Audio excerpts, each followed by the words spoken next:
become real. And the more real it becomes, the more desperate they want it.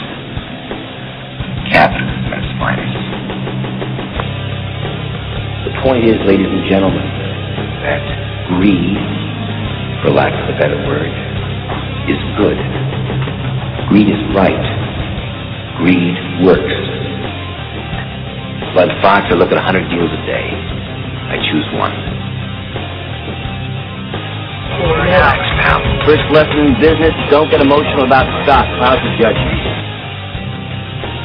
It's all about bucks, kid. Money never sleeps, pal. Just made 800,000 Hong Kong gold. Hang on, baby Jesus, this is gonna get bumpy.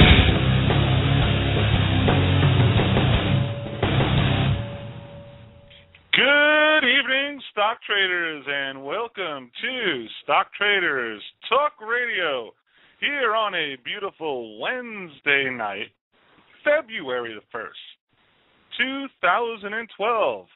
I am your host, STT. Joining me on tonight's program, I have Stock Sumo. Hey, glad to be back on, STT. Welcome to the show, sir. Unreal. Reach for this kid, I think, one night. We need a hand clapping, like little wow. Scene clip. Fantastic. Okay. I'm looking forward to the show all day. Honestly, guys, I have a better time each and every show you have me on. It's always a pleasure to be here. Sumo, we love your enthusiasm, bud. Seriously, awesome. Okay. Also joining me on the program tonight is Hoss. Hey, Mike, what's going on, bud? What are you trying to do, change your voice? Hey, I figured I'd mix it up a little bit tonight. You can't do the same thing every night. What's up, STT crew? What's going on, Hoss? Not too much. I'm excited for tonight because we get to talk to a true hockey player, CEO. Uh-oh. Boom. That should be interesting. Hey, Cop, how are the Wild doing? I don't even know where the Wild play. It's the Minnesota North Stars, as far as I'm concerned. I give up. And the only hockey player I know with the name that starts with Gordon is Gordon Bombay, who was, I think it was the Mighty Ducks back in the early 90s. I think it was the Mighty Ducks. Wow. I can't handle this. I might have to leave the radio show. All righty. Also, joining me on the program tonight is Nickel. Hey, what's going on, Mike? How are you, fellas? Good. How about yourself? I can't complain. That's good to hear. Also, on the program with us tonight is Cop. Hey, gentlemen, how are you? Fantastic, sir. How about yourself? I was trying to come up with some type of intro like Sumo. That was pretty good. Yeah, well. You know, it caught me a little off guard. Like, I took the mute button off and just came right in. I didn't expect for me to be the first one introduced, so I'm glad I came in with a bang. Okay. Is there a way for me to, mute him here? I would think you can do something, right? Okay. Sumo needs 3 intros. That's how it works. Yeah. Use the buzzer. It's all buzzer. Sumo. Okay. Also, last but never least, we have Civic here joining us. Aloha, STT. STT traders. I guess you could give Sumo like an internet smack or something if you really wanted to. Come on. We got an important interview to get to. Come on. Don't rile him up anymore. Okay. Now, let's just take a quick look back at last night's show. Last night's show, we did a stock spotlight on ticker symbol COHO, Coho. 5 of us felt it was a buy. 1 of us felt it was not. I will not go into great detail about it. It did finish in the green today. So the 5 of us were correct, and the 1 of us was wrong. Pushing him even further back in the standings, unfortunately. Now, more importantly, as everybody knows, here at Stock Traders Talk Radio, our goal is to bring the investors closer to the companies they're investing in. How do we do that? We make tons of phone calls, reach out to CEOs, and try and get them on our radio show. Tonight, we have accomplished just that. for tonight's interview, Mr. Kopp will be handling the details. Mr. Kopp, take it away, sir. All right, thanks, Mike. I was just pointed out, and it's probably important that we know, I is the kitty. Those of you that don't know her just came up and said, oh, by the way, next up is Bubbles. Everybody give a nice warm round of applause. Tip your waitress. That's how many intros we had. So it's pretty funny how far the intros keep going. So with that being said, as most of you know, that we had Mr. Craig Hoffman on the show probably, 2-3 weeks ago regarding SATM, right, when we did a spotlight on that play. So we're here with Mr. Gordon McKay, the CEO of Green Energy Solutions, Inc., stock ticker SATM, Sierra Alpha Tango Mike. Welcome to the show, Mr. McKay. Thank you very much. So you played hockey. I did way back, many moons ago, like 30 years ago. It's an amazing thing about hockey players or former hockey players that, especially in the stock world, I think they're going to buy your stock and just invest because of that simple fact. I know Hoss, that's how he actually trades. So it's pretty amazing. How about if we just start off with going into your background and the background of your company? Sure. Background of the company is, Green Solutions. We started off in 2007 up here in Canada in Alberta.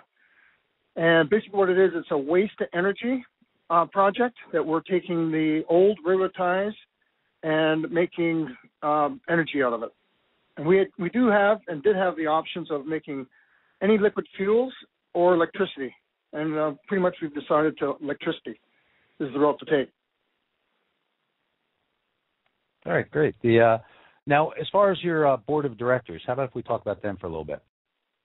Well, the board of directors is just myself and Chris Whitworth. And I've worked several projects with Chris. Chris's claim to fame, if you want to say it, is he helped with the Valdez spill. He organized that whole cleanup and did very well. And he's very good at putting together government grants, so on and so forth, and that's what he's been doing for Green Solutions since the beginning. All right, makes perfect sense. Well, I like breaking down your business objectives and your business plan, or whatever strategies you have. So let's go into detail with that a little bit. When Mr. Hoffman was on last time, he went into some things, but I want you to go in deeper in the where you were, where you are now, and where you're going. Okay. On what question? I'm sorry. Oh, basically, let's go with the business plan side, right, or your strategic objectives right now. Right.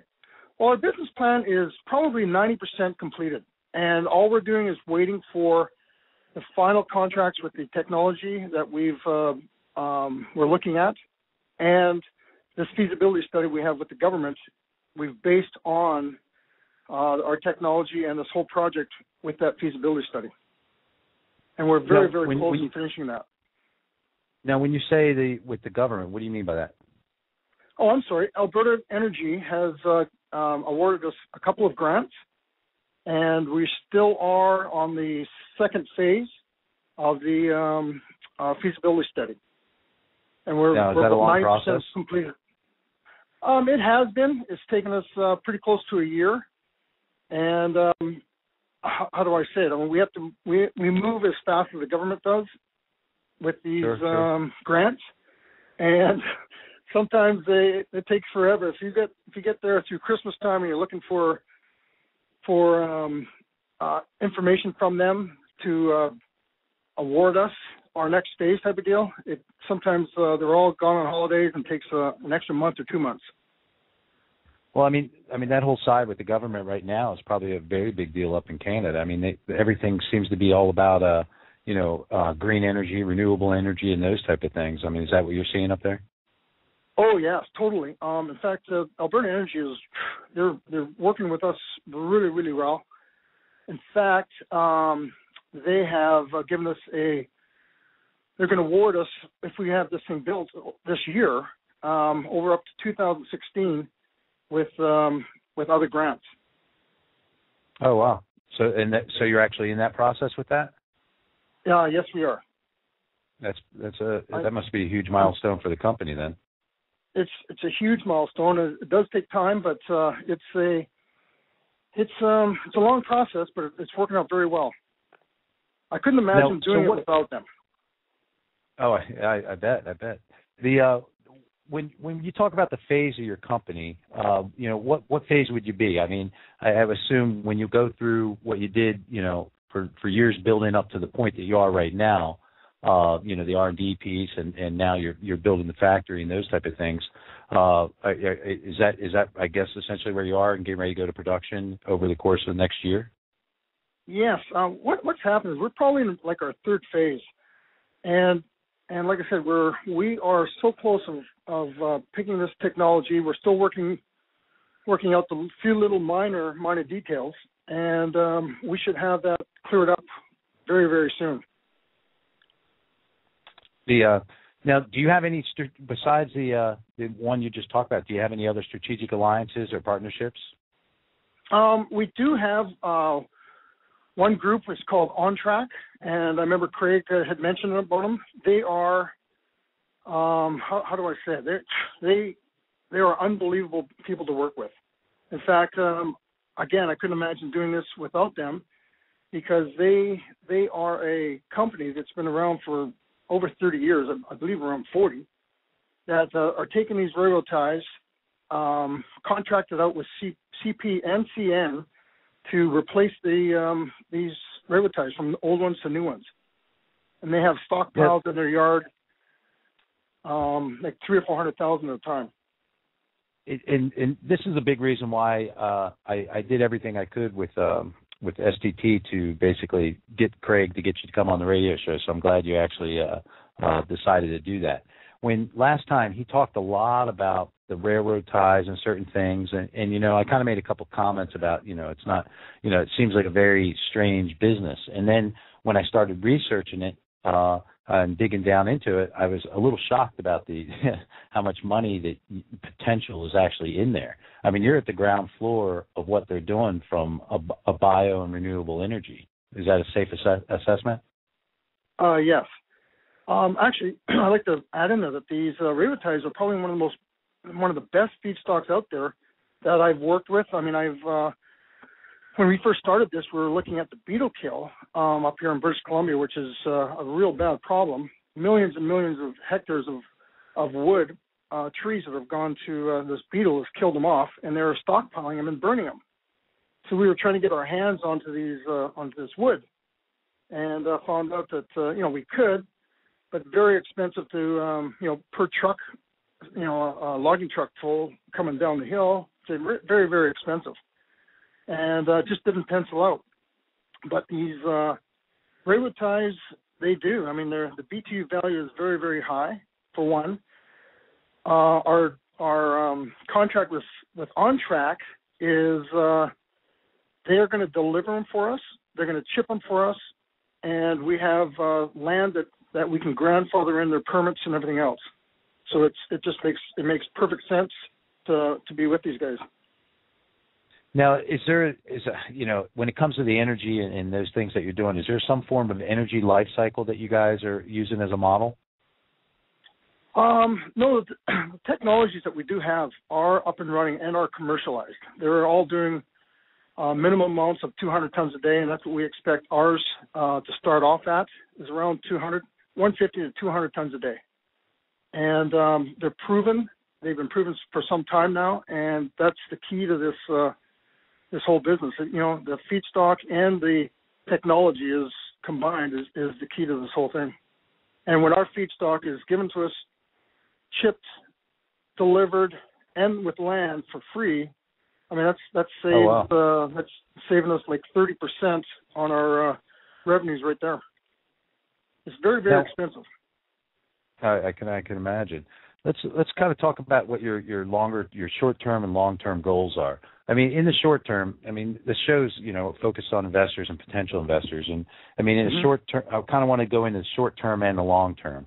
Have you done any revenue projections or anything like that over the course of, say, the next 2 years?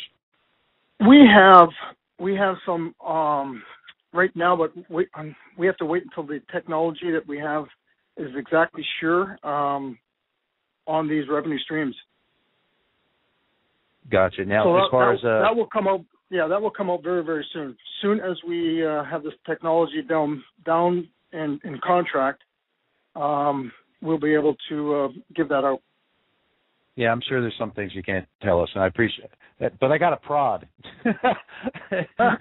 they would harass me if I didn't start trying to dig. I understand when you're in the government contract phase and the things that you're trying to do. There's some avenues that won't. But let me ask that question in a different way, if you don't mind. Yeah. You're basically you're building the first factory. And then you start creating the revenue, and Craig went over a lot of the stuff with how much your input and your output and all that other stuff. Do you plan to further grow that?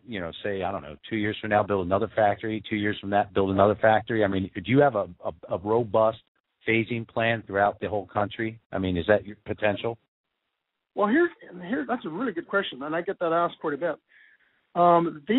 This technology comes in modulars, so we're doing 200 tons a day, which is 2 modulars side by side. We can add that third or fourth anytime we want. And the key is, once we have this up and running, these railroad ties there's a lot of them out there. In fact, for 200 tons a day plant, it's probably about 15 to maybe 20% of the market out there. There's a lot of railroad ties being disposed of every year. And I remember the first time I talked to CP, Canadian Pacific Railway in Calgary. I asked them specifically, I said, if you guys decided to change making these wood railroad ties, how would that affect us? I mean, how long would we be able to get these railroad ties? Well, they typically last 20 to 25 years. So even if they didn't make one more railroad tie, we would have 20, 25 years of our waste. Oh, wow. That's just amazing numbers for something like that. Now, you talk about. Go ahead. No, go ahead. No, I was going to say is we're going to crawl before we walk here, and get this first one up and running, which is 200 tons a day, and we can add on anytime we want. I mean, if CN and CP get together and they want to give us another 500,000 railroad ties, if we ask them for that and we show that this thing is up and running, and they'll have no problem giving to us. I know that for a fact. Gotcha. And the other thing on this technology, which is really good, is that's not the only feed source that we can use. I mean, it will use railroad ties plus tires plus MSW if we really want to get into that. So basically the capacity of the factory is going to be your limitation there. You have plenty of feedstock to be able to go. Right. Oh yes. Totally. I mean, we could have this. Sorry. Go ahead. Let's twist it. Go to the carbon credit piece. I remember some pieces about that. How's that apply to you? Well, the carbon credits. I've talked to several companies out of the UK that. How do I say it? We'll purchase these carbon credits that we have, this footprint that we're saving, and it's absolutely mind-boggling how much we possibly could make on this, and that will be our next step as soon as we get this thing up and operating. Makes perfect sense. Let's kind of go from more from a shareholder perspective. I mean, that's a baseline. This is what the company does. You're going to build the factory. You're going to be making revenues, and then it's going to be expansion, growth, and all those other type of things with limitless, really, to the country, since nobody else is doing it. I mean, you're on the ground floor with that. What's your share structure look like? Well, our share structure right now is 103 million shares outstanding, with 41 million on the float. And 41 million on the float. That's it. That's pretty good. Correct. Yeah. Now, who's your transfer agent, and are they open? Meaning, can you call them? Oh yes. Oh my God. They're called Clear Trust out of Florida, and of course you can call them anytime. They've been very open with us and very, very good. Do you have a website? Yeah, the website is GEStechnologies.com. Can you say that one more time? GEStechnologies.com. Now, is that the best place for potential investors to get information about your company? Yes, there's some information on there. There is actually a link to our information, info at GEStechnologies.com, and we can answer other questions if needed. We will be updating that very shortly as soon as we do have this technology and financing, so on and so forth, when we get it. Understand. Now, if you say you had, I'm real big on, companies talking to investors, and I get the idea that, probably, hundreds of them call you every day, and you can't give everyone the amount of time you can, because if you did that, then you wouldn't be doing anything from an operational perspective. So I get that. So, that's why we believe in, the interviews to be a very good, ability for a CEO to get the masses at the same time. And it's not that they're less important, it's just that, time's money, and that's how it works. But if you had a few minutes to talk to a potential shareholder, I mean, what would you say to them that makes your company attractive more so than another one? Well, our number one thing is I've always been looking over the last 4 or 5 years I've been in this industry, is where have other companies, I shouldn't say gone wrong, but why haven't they been successful? And a lot of it is with their feedstock. This game is feedstock and technologies. Our feedstock is pretty much, I've said earlier, it's given to us for free, it's chipped for free, and we have the land. So, and it's the infrastructure, the permitting, and everything it all comes with it. I mean, that's very, very expensive and time consuming. So the revenue streams, I mean, we're saving, like I said earlier, we're saving probably 20-30% on our revenues just from that alone. And the technology, it's finances comes with it. They're going to do 100% of the financing, and it looks very, very promising. We've gone through a few other little details in it, but it's looking very good, and we should have that all completed very, very soon. Would you consider the government officials or the government entities supporting you in a very big way? Oh, the government is great. I mean, they are slow, and I actually, how do I say it? I don't even mind them being that slow, because technology has improved over the last few years, and I've always liked to do things as quick as we can. And this has been a long, slow road, but it's helped us because of these technologies are proven. And they're up and running. These 200-ton-a-day plants are all over the place. Different feedstocks, but pretty much the same basic idea. And we can, they can pretty much guarantee it. In fact, they do have a program where they have a bond, and they are bonded, and they'll guarantee production. Yeah, that's the one thing about Canada. Canada fascinates me in a lot of different ways, and I don't want to go off path here, but a lot of people don't know that from what Canada is doing from a renewable energy and from the biofuels and certain things like that. I mean, they're becoming a very huge player in the world when it comes to some of this stuff. And one thing about Alberta is the fact that it's like over 1/3 of the entire population area is doing some type of job for energy. Is that what it? Is that a safe assessment? Oh yes. I mean, Alberta is how do I say it? I mean, it's amazing province of Canada. I mean, it's everyone's got new homes and everything else because of this energy, and because the oil sands. That's where all the oil's coming from. And they want to do renewable. I mean, that's why Alberta Energy is helping us out so much, because they want to get into this renewable stuff. They've given us an incentive program up to 2016. If we do between 12 and 15 megawatt plants, we will receive approximately $5 million a year up to 2016. Well, I think that's the big deal. I think that's the thing that we didn't touch on, right? I mean, if a lot of what Canada is doing is producing energies in certain forms, whether it be oil or whatever the case may be, from a gas standpoint, you get some form of pollution, you get some form of things that aren't going to make that area as user friendly, if you will. So the government is kind of like, I wouldn't say their hands forced, but they're trying to neutralize that with the renewable energy. I mean, one thing right. that's real big with Canada, and especially with over the course of I don't want to get into global warming or anything like that, but the bottom line is just north of you, the Arctic's been melting at a drastic rate over the course of the last 12 years. I mean, we do a lot of studies and certain things when it comes to the Arctic. It's all split up between Russia, Canada, us, with Alaska and those type of things. But what a lot of people don't understand is when that ice melts, what you're able to get is you get a northwest and a southwest passage, right?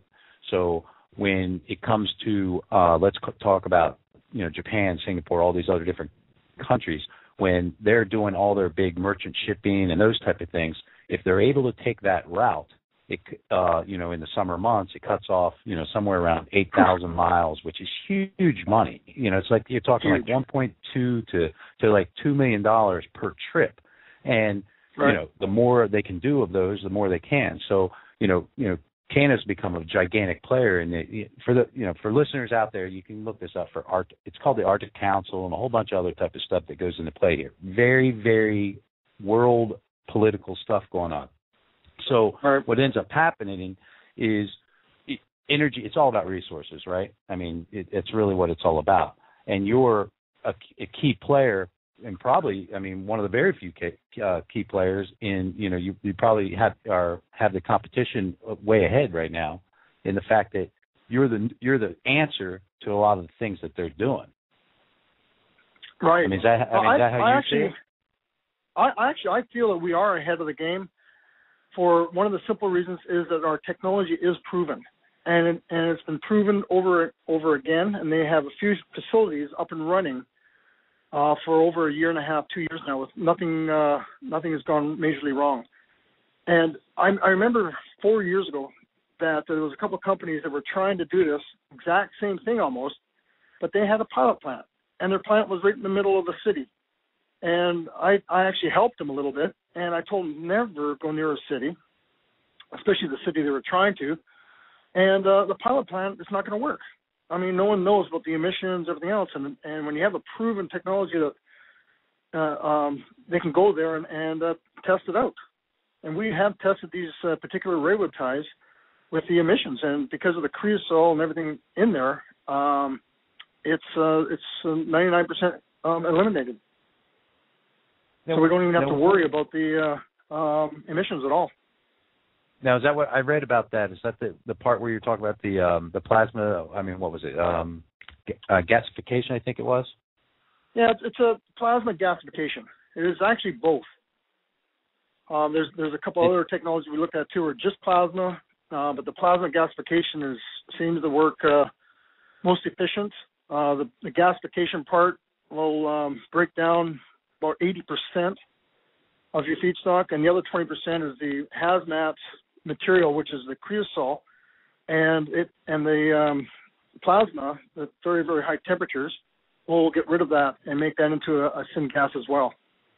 And we recover that to make our liquid fuels if we needed to, or electricity. And so far in our feasibility study, it's going to be electricity for several reasons, and I could get really into that, but it's one of those things where I don't want to have, 1 million, 2 million liters of fuel hanging around. You get a spill, you're done, and or anything can happen. And I'd rather it's very simple and just as cost effective to do straight electricity. And up in Canada, there's by law, they changed the law a couple of years ago, where if you put your green electricity into the grid, they can't monopolize it. They have to buy it for the same price that they're selling it for. Now, when you do this when you utilize this technology that you have, are your power? Do you reduce your power rates or anything like that? Or how's that all work? Is there anything that plays in that? Well, the plant is self-efficient. It runs on its own power. It makes power for itself. Is that what you're asking? Really? Yeah. Yeah. Well, I mean, I mean, is it a great question? Because if it was a great question, then yes, I was asking that. Yeah, it actually is, and it's that's very unique in itself. I mean, we're making electricity, and a lot of it is electricity, ran on electricity, and there is some fuels left over. There is some gases left over, which will run certain generators in that with. Really? So I mean, okay. Yeah. I don't remember Craig covering that. Okay. Are there any emissions? There is very, very minimal. In fact, they're not even really going to hardly test it. That's how good the emissions are. So okay. So what is your wow? Okay. So what you can build a factory. It costs X, and then what does it cost to run the factory then? We do have some spreadsheets on that, and there is quite a bit to run it. We're going to use mainly to run the plant by our own electricity, but there's several other components that's being used in it. Sure, but we will have spreadsheets on it, the exact numbers. I guess what I mean by that is normally for businesses that run factories, their biggest cost on their overhead is energy to run said factory, and that big cost. Correct. You're saying you don't have actually. We don't have that huge cost because we're making electricity and we can turn it around and run a lot of the equipment on our own on our own electricity. I mean, you obviously have to start it up and everything.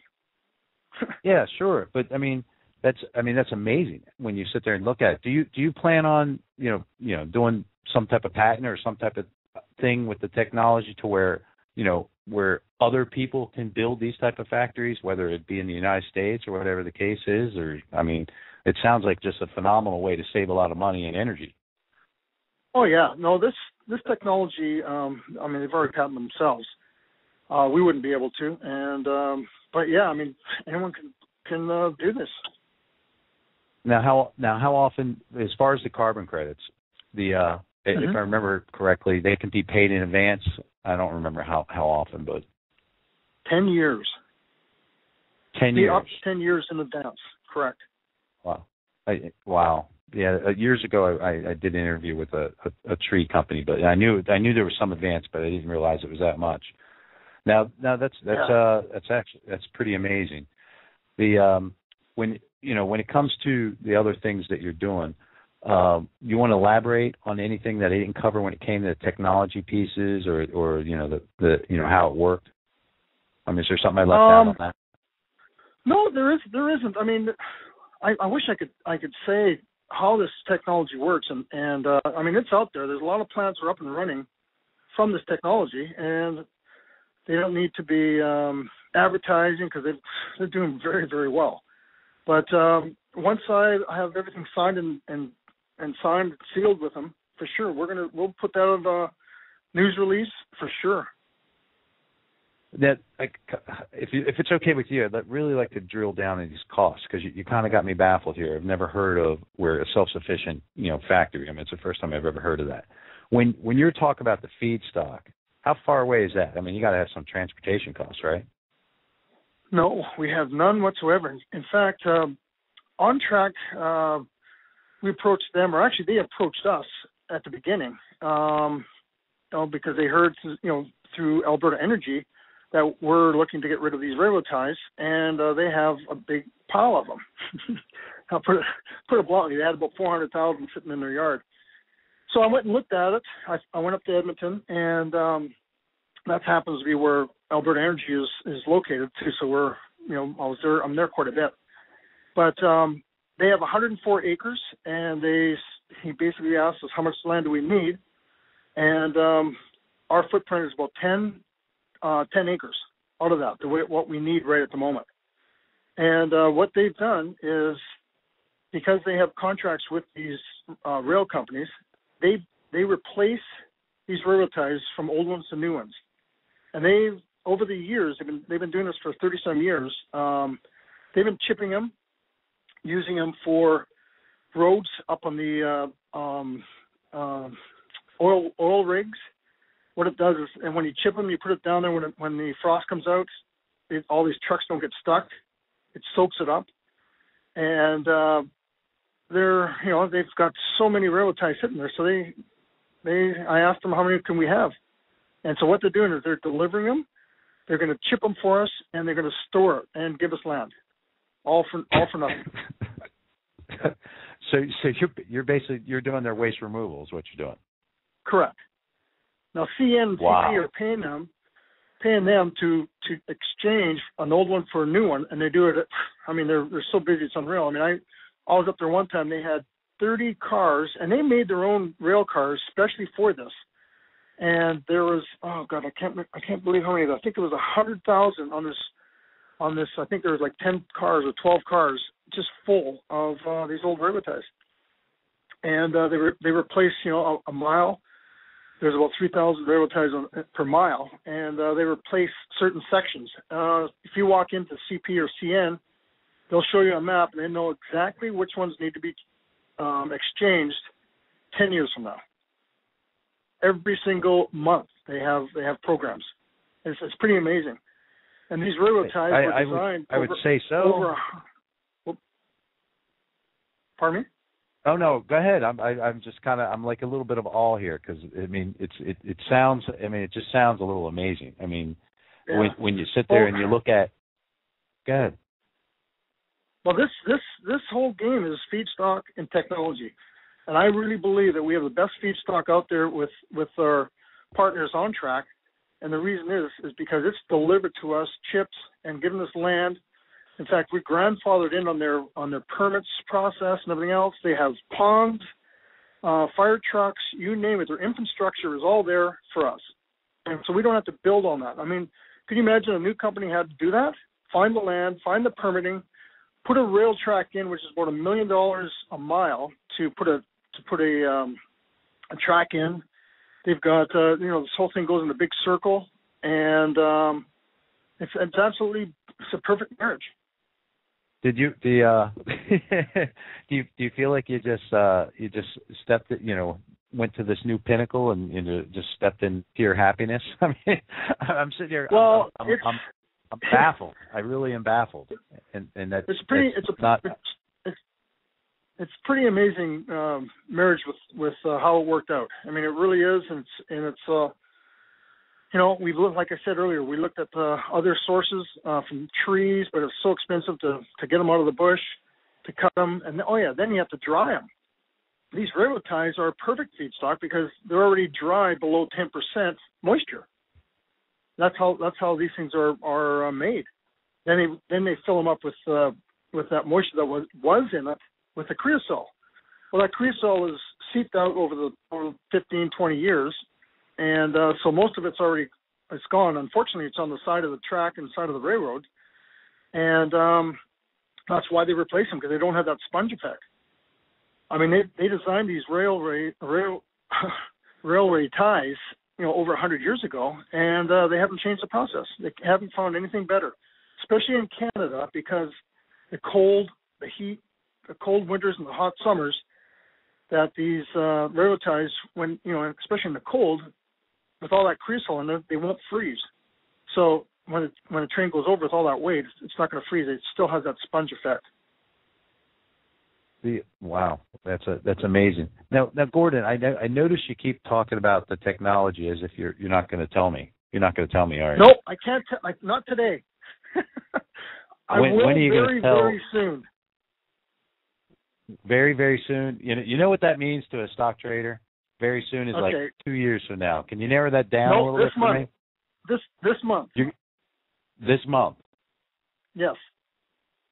All right. That's I can deal with that. Now, you realize you just set a deadline on yourself. You sure this month? You sure you don't want 2? Yeah, I'm very close, so I'm quite confident about that. Wow. Okay. Is this a game changer? Totally. When we have contracts and everything in place, and we can start ordering parts. We're going through a Gantt chart with them right now, and what a Gantt chart is construction phase and the construction timeline. excuse me, up in Canada, up in Edmonton, summertime is absolutely perfect because it's daylight up there 19, 18, 19, 20 hours a day. I mean, at 3 o'clock in the morning, it's daylight up to 10, 11 o'clock at night. So you can work doing the construction part of this. We'll probably do 2 10-hour shifts that we've talked about, or even 24 hours. Okay. That's in the summer. So, Winter's a different story. You get about 2 hours of sunlight. All right, I'm going to keep stepping back. I'm going to keep stepping back with this. Okay, so you have a self-efficient factory. Well, it's not totally self-efficient. Okay, it's not 100% self-efficient. I don't want to put words in your mouth. Well, right. you create your own electricity from the factory. Right, and there's certain parts of the factory that you're going to call it a factory that are used with electricity. I mean, for conveyor belts, so on and so forth. I mean, it's probably 40-50% of your energy that you need for running this thing. Okay, and all your feedstock is self-efficient. Okay, and all your feedstock is given to you. Now, do you have to give them revenues? Any part of the revenues for that? None whatsoever. Are you serious? Serious. All right, so you basically do their waste management, and they give you the land to do it because, and they give you the government credit for this as well as the carbon credits? No. They're not involved in the carbon credits or anything. That's ourselves. Right, but I'm talking about your business model, meaning not them. Oh, our business model. In your business model. How do I start one of these businesses again? Yeah, I know. That's what I said 4 years ago, and I've been working on it, and it's going to get done. Can you're thinking about franchising? Cost Factory sounds really good.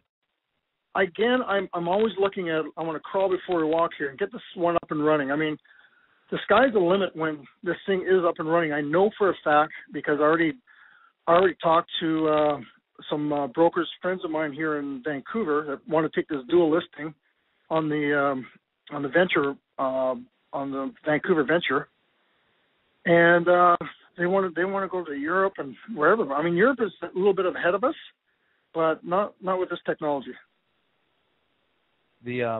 So really, when you release this technology this month, everyone get that this month. When you release this tech, you don't really know what's going to happen, do you? And what I mean by that is there could be a lot of different either potential revenue streams or potential partnerships, potential all kinds of stuff, because others wanting to get at it, I guess, would be the best way to say it. Are you anticipating something like that? Oh, totally. I mean, I've already been approached with several different other companies, from some sawmills and stuff like that have a lot of waste. There is a couple of sawmills that are doing it, but they're doing a small cogen plants in there that are producing electricity for their plant, their excess sawdust that they're using. So it is out there. You really found the niche here, didn't you? I believe so. And when I got along with OnTrack and our feedstock, I've always said this, and I emphasize it, that the feedstock and technology is this game, that the feedstock is the number one. If you can get your feedstock delivered to you, shipped for you, give you land for nothing, you're so far ahead of the game, it's not funny. In fact, they just bought a new chipper that cost them over $800,000 for this chipper, and it will chip over 100 tons an hour. It's a monster. Oh. But railroad spikes and everything can go through it, and it's not going to hurt them. They do it. It happens all the time. Amazing. Absolutely amazing. Yeah. Now, I think if I remember correctly that Craig mentioned the fact that you guys are going to have a name change and a ticker change then? Yeah, I'm expecting any day. FINRA, they've changed the QSIP number. We've changed the name with Nevada, and FINRA is going to give us the symbol and the full name change within days. I talked to them last week, I think it was. We sent in all the final paperwork and gave them our 3 different symbols choices, and one of them was GESI, which I hope we get. That would fit us perfect. But I believe that would be pretty much any day. Now, always the final question that when something's got to be wrong here, so I got to keep digging if you're okay with that. How about dilution? Any dilution?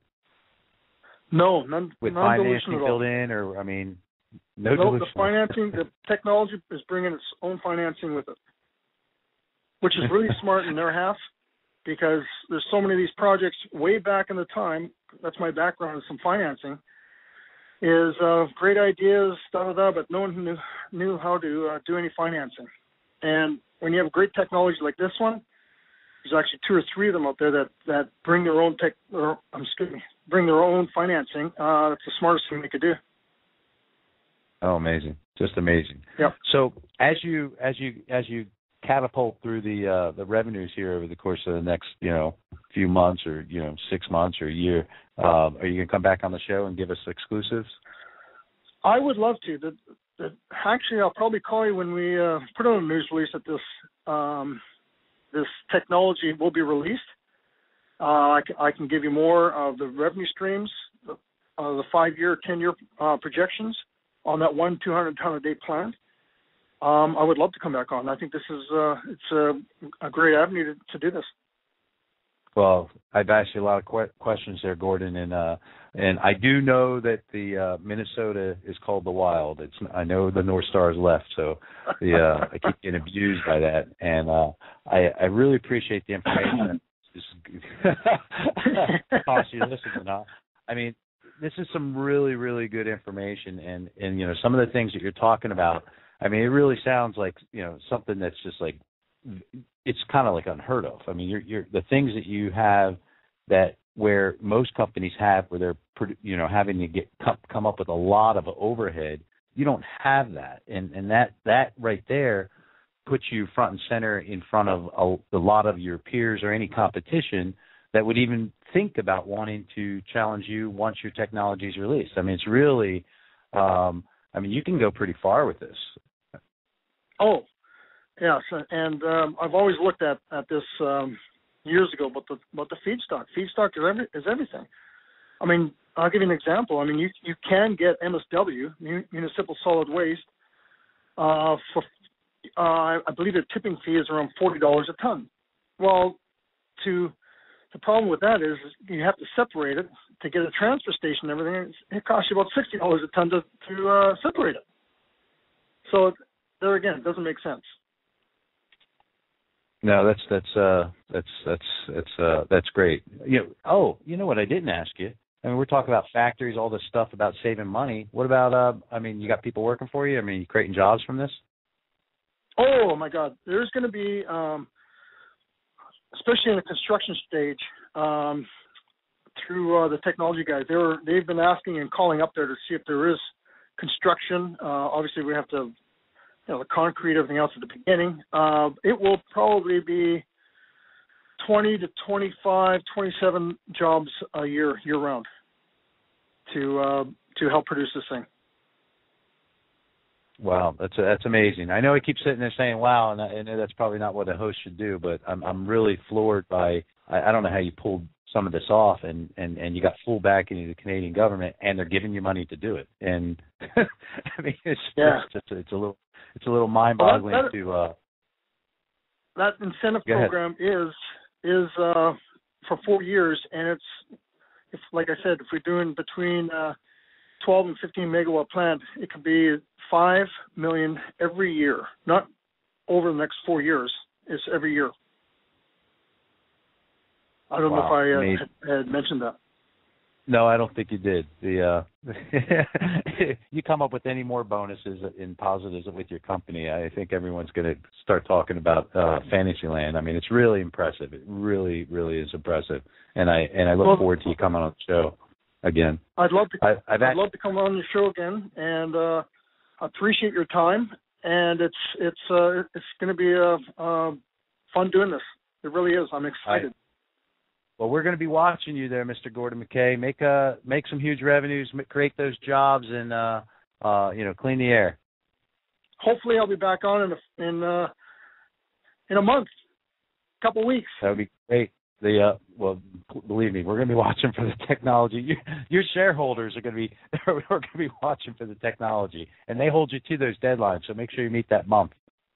Oh, they do. I know they do. I've got lots of great shareholders that I've met and I've known for a long, long time. So it's all good. Well, congratulations, sir, and thanks for taking the time out of your busy day to be with us. And take care. Thanks, guys. I really appreciate it. That was Mr. Gordon McKay, the CEO of Green Energy Solutions, Inc., stock ticker SATM, that is SATM, Sierra Alpha Tango Mike. Gentlemen. Yes, sir. Well done, Cop. Hey, I mean, geez. No, did you listen to those overhead stuff? I mean, I didn't. I thought I heard him wrong in the very beginning. They gave him the land because they got to get rid of all the stuff. and able to be there for 20 years, and they have 20 years worth of stuff to get rid of. I mean, it's like... No, it's really unreal, the relationships they've built up there in Canada. I mean, they basically have free rail ties. They have government contracts. Government's giving them a bunch of money, and the overhead stuff that you talked about. I mean, basically everything just goes to the bottom line. It's ridiculous. Yeah.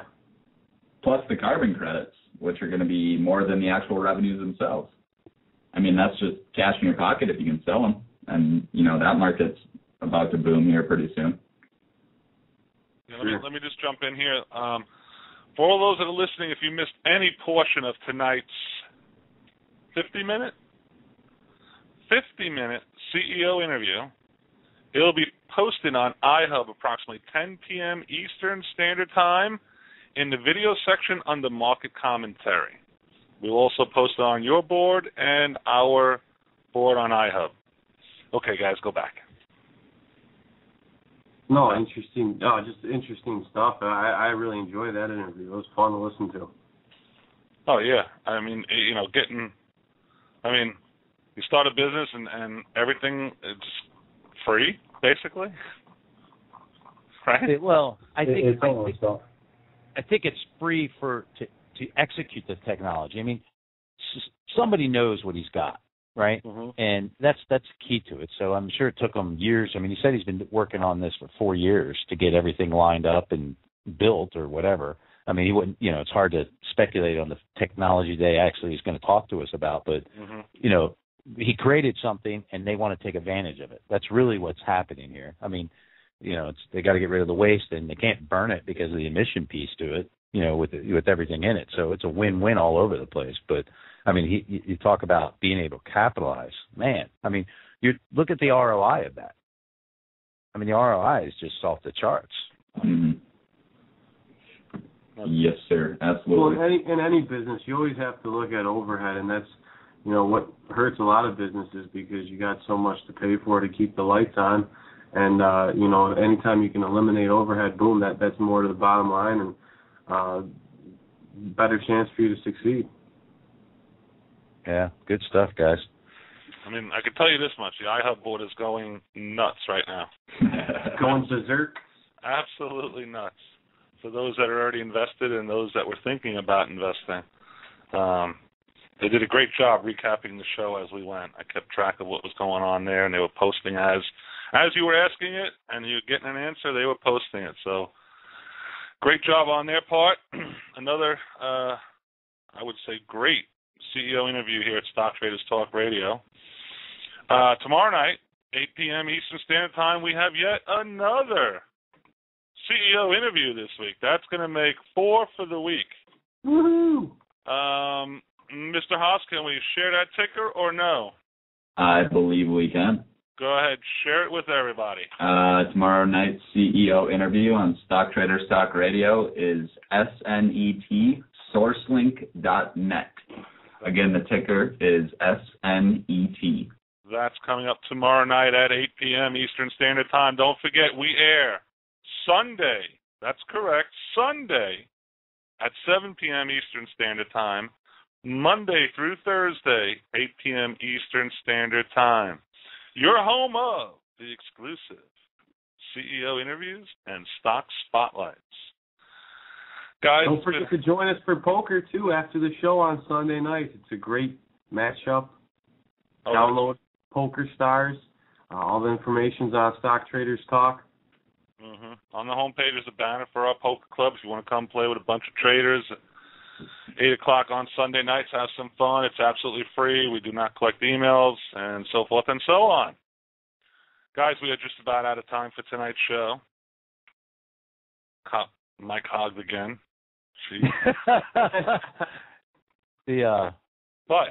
But I did promise one extra segment to the show tonight. Uh-oh. I made that promise earlier, and I'm going to keep it because I still have another 34 minutes.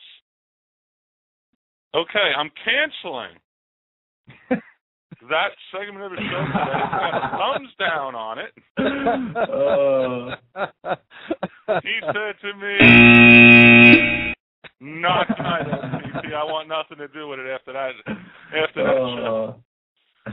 All right, so just to recap, what do we have this week? Anybody remember? Because I can't remember anymore.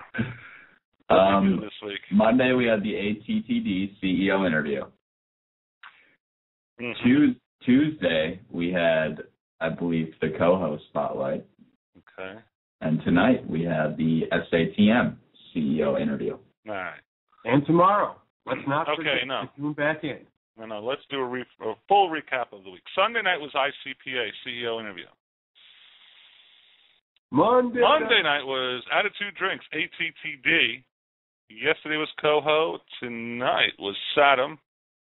And tomorrow night is SNET. Is that correct? That is correct. 4 CEO interviews out of 5 shows. That's good. We're getting a lot of CEOs, and this is awesome. That's booking them up for sure. People want to hear. Who are we doing tomorrow? SNET. SNET? Is that news to you? It is. Oh, well, I was posting all day. I'm actually going to talk to you about that after the show. Okay, get up. I'm part of the team. I swear, I really am. No, we just use you for the important things. We send you a list of questions to ask, and you do that, and that's about all. Hey, I just became an investor of SATM, but I want to give you one more, just so you know. SNVP. SNVP. Really? SNVP. Okay. And I'm only saying that because there's, you guys know the indicators I look for. Well, this one scored 5 out of 5 on my star chart of what I look for. Nice. Just giving you a heads up. Uh-oh. It would be nice to all the SATM investors if they gave us about 15 minutes prior. Can I mention something that caught my eye today? Yes. Go ahead. I guess I was on mute. Go ahead. CWET, CWET, had a big volume burst today. Kind of set off my radar, so I'm keeping it on my watch list. Another clean energy deal, too, I guess. Clean Wind Energy Tower. Nice. Okay. All right, guys. Let's call it a night. Tomorrow, again, SNET. We appreciate you joining us here at Stock Traders Talk Radio. It was a fun, informative, great show. I enjoyed it because I had to do very little. Thank you very much, Cop. And we'll be back tomorrow night, 8 p.m. Eastern Standard Time. Come join us on our iHub board. That's Stock Traders Talk Radio. You can find us there, see what we're posting about, see what's coming up on the shows, and anything else. Actually, there's other things on our boards just besides that, thanks to Mr. Sipakia. And we'll be back tomorrow, 8 p.m. Eastern Standard Time. From all of us here at Stock Traders Talk Radio, to all of you out there in the listening audience, we wish you your best in every pick you make. May everything be green. This is Stock Traders Talk Radio, and we are out.